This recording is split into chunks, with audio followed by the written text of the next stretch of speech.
your point about using your legs better, I agree, and I think it's more challenging. What if you just started using your legs sooner? Because once your body starts to shift into the upper body making a throw, your legs, they're not doing as much, right? It's just, they're not going to do anything because you're this close to throwing the ball and the arm's just going to take over. So just start to initiate drive sooner, like almost on the downswing. You're not going to come off your back leg till later. It's not like you're going to immediately just leave your back foot, but just on the downswing of your foot, you start to create like the backside drive. You know what I'm saying? You know what I'm talking about? Yeah. Push. Yeah. So it's not that was really good. It's not maybe as much of let's just try to use our legs more. It's use them sooner. Get them more involved in the process earlier on, and I think they'll just get more out of them. It's that simple. Go a couple two seams. Same thing. Just kind of work in the middle. Let's go bottom edge of the middle square.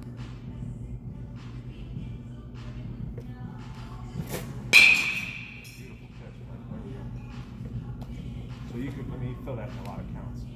I like two seams, obviously, if you expect to see if you need the ground ball.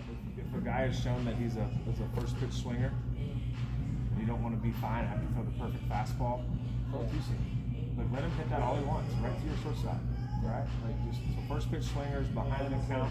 I love a two seam.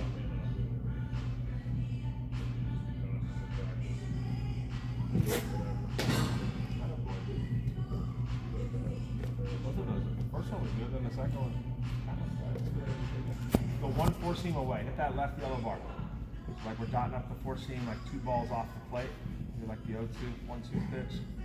You can get the chase. Hey buddy, you command your ball. Now go 2 or 3 change ups. Your bottom edge of the middle square, still a good sight line.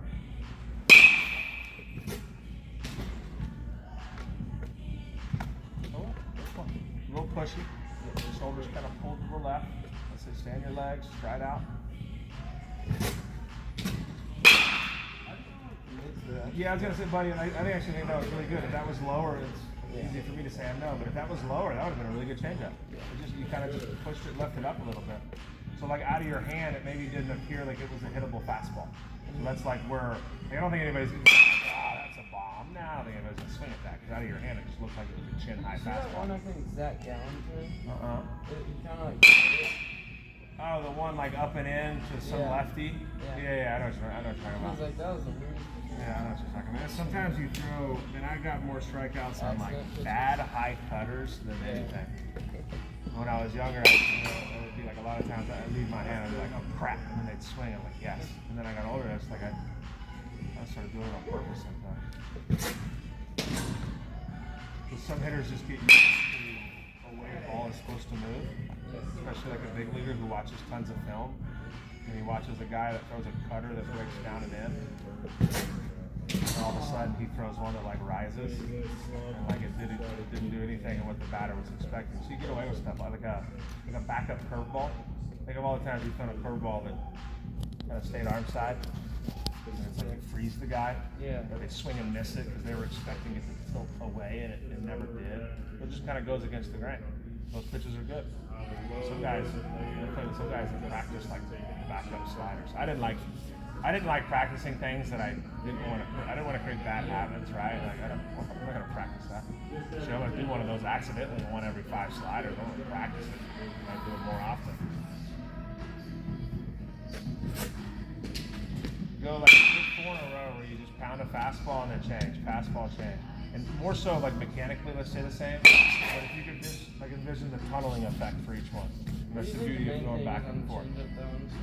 I think the key is just like trusting it, like you kind of said, throwing it more. I think your arm action, if we don't have an early under lower half and that arm has a tendency to sneak behind the head, then the natural tendency of that kind of arm spot is to push. Even on the fastball, right? It's almost like a push to the fastball. Whereas on a changeup, I think most of us, even guys that don't have that issue ever on fastballs, our issue is that we can push changeups sometimes and we get hit with it. So it's already kind of an issue, and then if we just don't commit to it, then it's gonna be highlighted even more. I think not throwing it too hard, throwing your changeup hard, dude. I'd rather you throw it, if you're gonna miss, I'd rather it be slightly too hard than too soft. perfect. You know what I mean? Or we have the perfect, the kind of delicate grip, and we can pronate it a little bit, and it's the perfect changeup. That was really good. Another hard four seam. That's a little cut to it. Yeah. Nobody's hitting that. I promise you. If they do, it's a ground ball in a second. You ever have people swing at balls? Yeah. Yeah. See, it's pitching, dude. It's part of the game.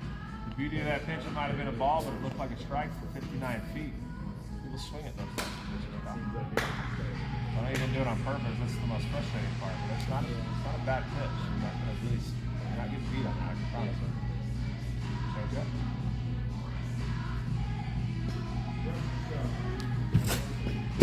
When you just throw your change, it's really good. Again, we want to throw a good one, but if you're going to screw up, throw it too hard. Like maybe let's not, whatever, throw good change. You know what I'm saying, right? Like, it's like when you're throwing two seams, where's your miss? Down. You know what I mean? When you're throwing a changeup, your miss should be too hard rather than too soft. And if it's too hard and you threw it hard, well then obviously maybe your grip was too tight, right? Maybe you got to widen your fingers. Widening your fingers out can kill some velocity, especially the top two. You widen the top two, you can kill the ball a little bit more. There's a lot of ways to throw a changeup. Some guys used to drag the back foot.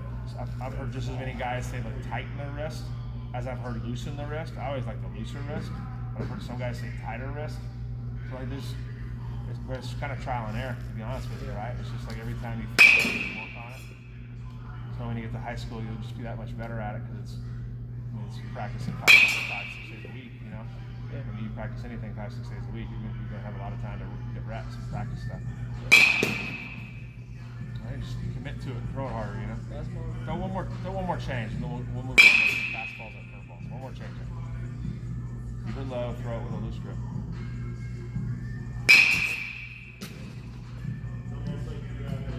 Dude, I think that's pretty good. That's good. That's good. Very good. I think deception is just, we talk about it so much on changeups, but man, like that's the big deal breaker, right? The changeup that you needed to swing and miss on without deception, they foul it off. And they keep battling the at bat, and then they get the hit or the walk on the fastball 2 pitches later, right? And it's like it's all deception, right? It's all deception. So like just throwing it hard and like committing to it, making them think it's a fastball for as long as they can. That's the key, more important than anything, especially if you're throwing it to good hitters, which I don't know why we throw changeups to bad hitters occasionally. I get it, but throwing it to good hitters just have good eyes when they see something that looks different. Our guy slows down, the red flag goes up, they're a little bit more patient, and they just like poke it up the middle.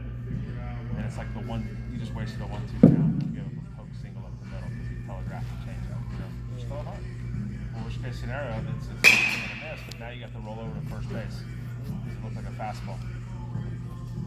58 feet. All right, let's just pump a fastball here. If you go elevated, that'd be great, but just throw one hard. We often go up when we throw hard.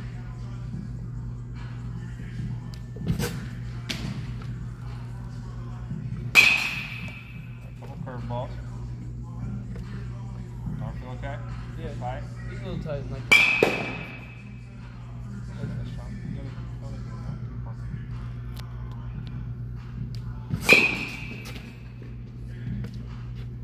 just overcooked it, you know?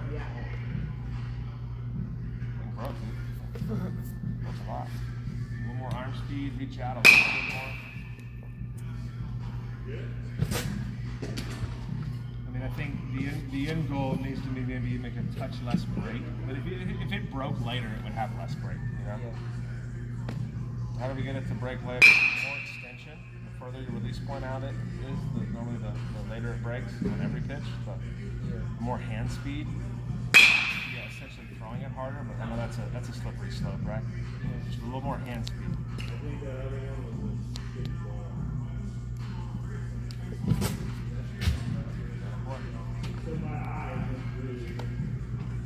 I think my thing over time, I think we do need to kind of throw it harder and get less and less break. I think that's a phenomenal pitch, I really do. But the issue is you get into high school.